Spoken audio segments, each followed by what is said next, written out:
Merci. Je suis francophone, donc je comprends très bien l'anglais, donc je parlais en français. Je suis le professeur Aguiarid Pascal. Je suis ORL, je suis le chef du service ORL du CHU de Cocody et expert médical auprès des tribunaux de Côte d'Ivoire. En plus, je suis expert de recours, expert sonore et acoustique et médiateur professionnel et diplômé, médiateur en santé, médiateur international et interculturel. Avant de commencer, je voudrais vous demander de m'excuser, mais je pense beaucoup à deux professeurs, au professeur Bazézé et au professeur Mamadou Gueye, qui étaient mes amis, que Dieu ait pitié de leur âme. Et je vois l'évolution formidable de la neurochirurgie en Côte d'Ivoire et en Afrique. Et je voudrais aussi vous présenter Maître Chikaya Michel, qui est avocat, qui est le directeur du CEFOTMAN, qui est le centre de formation professionnelle en médiation, en négociation et en arbitrage. Alors, je vais vous amener un peu dans le droit pour vous parler un peu rapidement. Je vais étendre mon sujet au-delà de la médiation pour vous parler des moments où vous allez avoir besoin donc, de l'expertise. Rapidement sur les erreurs, les fautes, l'acte médical, l'enquête médico-légale, la preuve de l'acte médical, l'identification de l'auteur de l'acte médical, l'expertise médico-judiciaire, l'expertise de recours, l'assistance en risque ou en poursuite judiciaire ou disciplinaire, et enfin la médiation en santé. Je pense pouvoir boucler tout ça en 15 minutes. Lors de notre pratique médico-chirurgicale, nous avons appris pendant les études médicales, les spécialisations et toutes ces formations continues à réaliser nos actes dans les règles de l'art. Dans les règles de l'art de la médecine des actes médico-chirurgicaux, les explorations et les traitements. Et nous avons rédigé de multiples documents. Mais dans tous ces documents, n'avons pas nous eu à faire des fautes et des erreurs. L'erreur, c'est l'acte de se tromper, d'adopter ou d'exposer une opinion non conforme à la vérité, de tenir pour vrai ce qui est faux. La faute, par contre, c'est un acte volontaire ou non, ou encore l'omission qui porte atteinte aux droits d'autrui en lui causant un dommage. Et la différence, bien sûr, entre la faute dite quasi-délictuelle et la faute contractuelle, c'est que la faute quasi-délictuelle et le délit tiennent au caractère intentionnel, à ce moment-là c'est le délit, et au caractère non intentionnel, c'est la faute quasi-délictuelle. Là, c'est dommageable. Alors, la différence entre faute et erreur, la faute, bon, je viens de le dire, c'est se tromper, c'est abuser, c'est manquer à sa promesse, alors que l'erreur, c'est une méprise, c'est une action inconsidérée. La médecine est un art, et l'erreur est humaine, disons. Mais une erreur médicale peut être une grosse erreur de diagnostic, une opération ratée, un défaut dans l'appréciation du soin ou l'administration tardive de celui-ci, une erreur médicale liée à l'imprudence de la part du médecin, un patient mécontent des services qui sont offerts, un patient qui est victime de maltraitance et de discrimination, un patient ou un personnel qui est victime de violence, d'harcèlement physique ou moral ou sexuel et des comportements morbides. Ça peut être aussi une erreur médicale purement technique. Ça peut être une erreur de traitement, ça peut être un défaut d'information du patient. Et la neurochirurgie dans tout cela est une chirurgie à haut risque. Vous vous engagez dans un processus médico-légal, j'allais dire, où vous êtes obligé de faire vos soins médicaux et chirurgicaux en ayant toujours derrière une évolution, une pensée médico-légale. Ces négligences peuvent être reconnues comme une erreur médicale ou même comme une faute médicale. Alors l'acte médical doit être réalisé dans les règles de l'art, et la preuve de l'acte médical et l'identification de l'auteur de l'acte, ce sont les deux éléments fondamentaux. C'est-à-dire que vous allez travailler tous les jours en ayant avec vous des preuves de ce que vous êtes en train de faire et de ce que vous avez fait. Alors, d'abord, c'est l'enquête médico-légale qui peut être donnée par la justice, l'expertise judiciaire. Elle peut être demandée par un patient ou une victime. C'est ce qu'on appelle l'expertise de recours, qui est la médecine de la victime. Elle peut être demandée aussi par une personne du corps médical ou paramédical qui a un problème, qui sent que quelque chose va se passer, il a fait un acte, il va avoir des problèmes sur le plan médico-légal, il nous demande une assistance en poursuite judiciaire ou disciplinaire, ou même une assistante en risque de poursuite judiciaire. L'expert médical va aider l'avocat, va donner des éléments à l'avocat pour pouvoir donc plaider. Alors l'enquête médico-judiciaire donnée par la justice sur plainte des patients de la famille, on va rechercher les responsabilités. Qui a fait quoi? Qui devait faire quoi? Il ne l'a pas fait. La mission va être identifiée et la victime va, le médecin va prendre rendez-vous avec la victime, va énoncer les faits, les commémoratifs, va demander la documentation. Et c'est dans cette documentation que vous devez être prudent et préparer votre documentation. Il va examiner la victime et demander éventuellement un sapiteur si cela est nécessaire. Et ensuite, il va faire poursuivre les éléments de son enquête, prendre rendez-vous avec les personnes médicales, paramédicales, se présenter. Il va se faire identifier. Il va vérifier, le médecin qui le reçoit va vérifier sa qualification professionnelle et il va demander les éléments de vérification de la qualification que vous avez. Et là, il faut faire très attention. Il y a ce que votre diplôme dit que vous devez faire et il y a ce que vous avez appris à faire. Est-ce que ce que vous avez fait est exactement ce que votre diplôme dit que vous devez faire? Ce n'est pas toujours facile. Les titres et les fonctions antérieures, on va vérifier tout cela. Et vérifier aussi si vous avez une assurance en responsabilité. Il faut vous assurer en responsabilité. Et puis, les éléments de l'enquête vont venir. Je ne vais pas dérouler tout ça parce que ça va peut-être prendre un peu plus de temps. Et il va être minutieux dans ce qu'il va faire dans cette enquête. Et il va vous poser beaucoup de questions. Et la première chose que vous devez dire, c'est la vérité. La vérité, si vous ne la dites pas, vous ne savez plus où vous en êtes dans quelques jours. Parce que vous allez mentir une fois, deux fois, trois fois, quatre fois, et vous ne savez plus à qui vous avez dit. Mais la vérité, vous allez la dire et elle est unique. Parce que moi, l'expert, qu'est-ce que je cherche? Je cherche tous les éléments qui permettent à la vérité de se manifester. Donc, en général, je dis aux gens, dites-moi la vérité. Et puis, je fais une revue de littérature. Ce que vous avez dit, que vous avez fait, que vous avez écrit, est-ce que c'est ça qu'on fait? Si j'ai besoin de quelqu'un, je prends un autre expert qui est neurochirurgien qui va me dire, est-ce que dans cette intervention, on fait ça? Et je regarde donc la littérature et je vais chercher partout où cela est possible. Et puis, je fais mon rapport au juge. Et grâce à ça, le juge, lui, il va prendre le couperet de droit et il va trancher.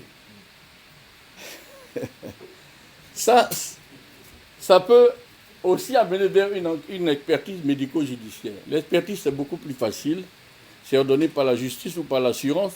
C'est des accidents de la voie publique ou des sinistres. Là aussi, je vais passer vite parce que c'est un plan simple pour les experts. Ils vont faire un préambule, ils vont se présenter, ils vont voir le contexte, ils vont préparer l'expertise, ils vont rassembler la documentation, ils vont refaire le rapport d'expertise qui va comprendre les faits, les documents examinés. Surtout dans les documents examinés, je vais insister sur le certificat médical initial, s'il vous plaît. Écrivez lisiblement, véritablement, vous-même, un certificat médical correct qui donne toutes les lésions que vous avez trouvées, que vous voyez. Parce que c'est la base de l'expertise médicale. Si vous vous êtes trompé là, eh bien, l'expert, quand il va examiner, quand il va voir les séquelles, la relation de cause à effet nécessaire pour qu'on puisse indemniser le patient va être tronquée et difficile. Alors, il faut que vous fassiez des certificats médicaux, voilà, vous-même signer avec votre tampon. Ça, c'est une autre histoire.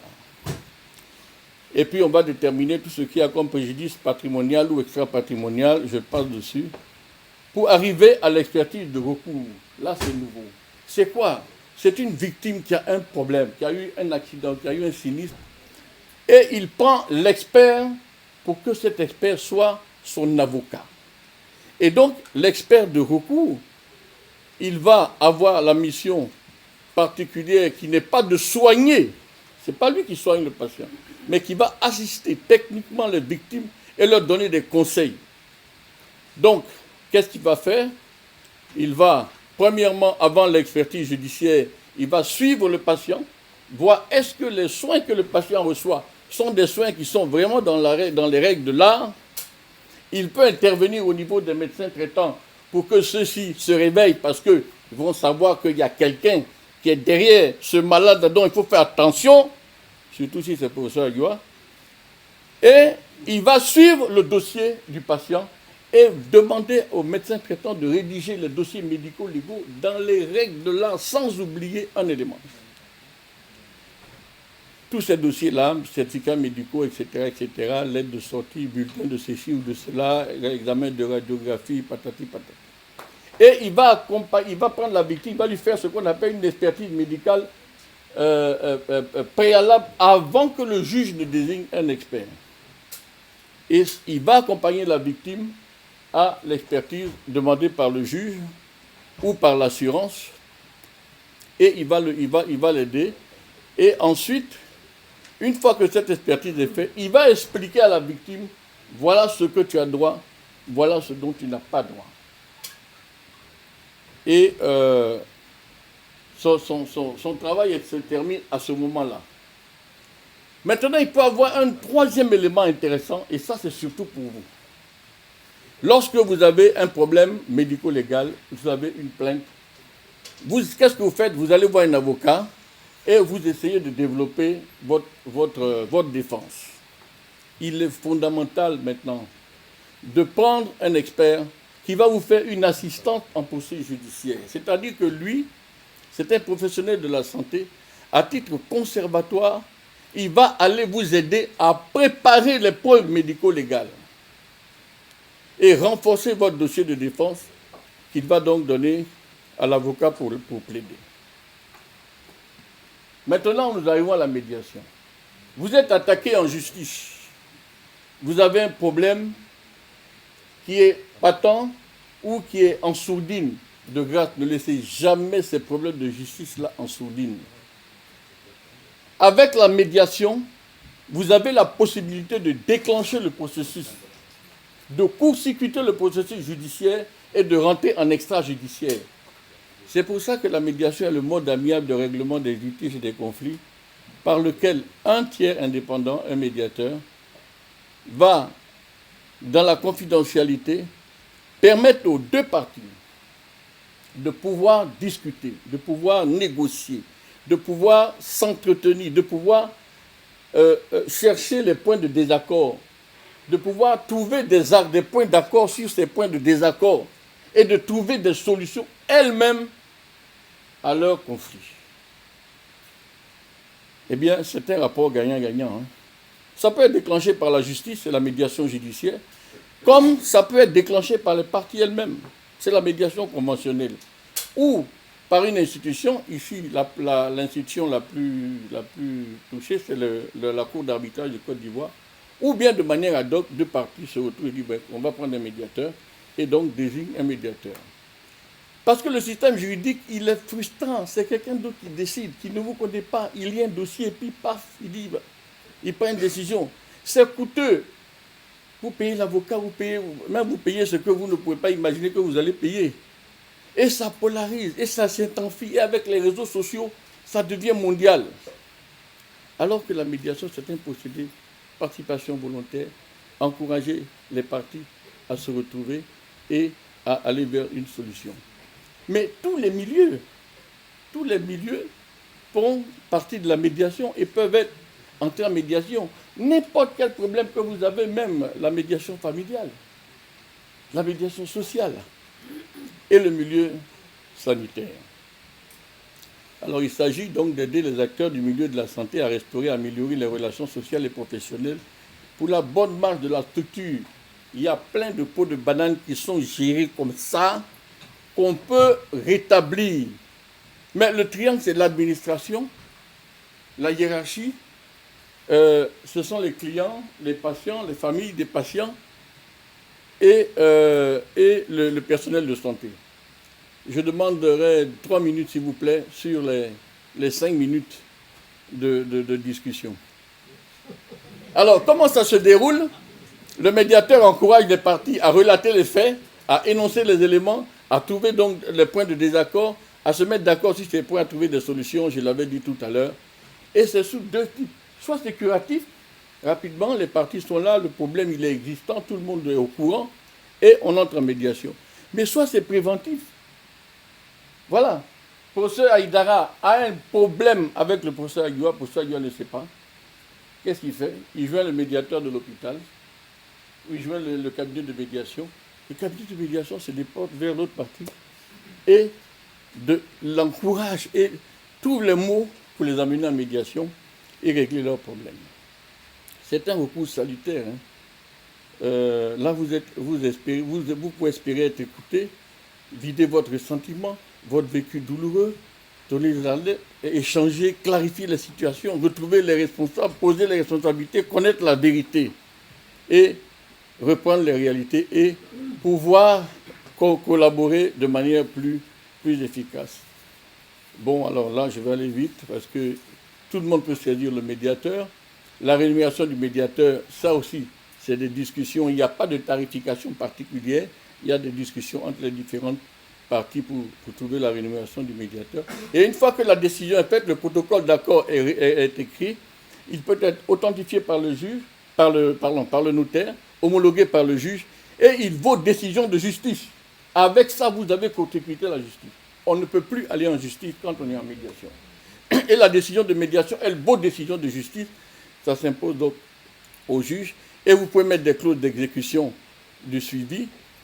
Et la médiation en santé, elle est indispensable. Il y a trop de palabres dans nos structures. Elle est nécessaire à l'apaisement de l'environnement du milieu de santé. Nous sommes dans un bloc opératoire. Tout le monde doit s'entendre véritablement pour le soutien du malade. Elle est souple et rapide économique. C'est la solution des parties. Cette conclusion, vos décisions de justice et continuez à collaborer. Si vous voulez en savoir plus, allez voir sur ce site et vous allez avoir des informations. Voilà, je vous remercie. J'ai fait 17 minutes. Merci, chers amis de la présidence.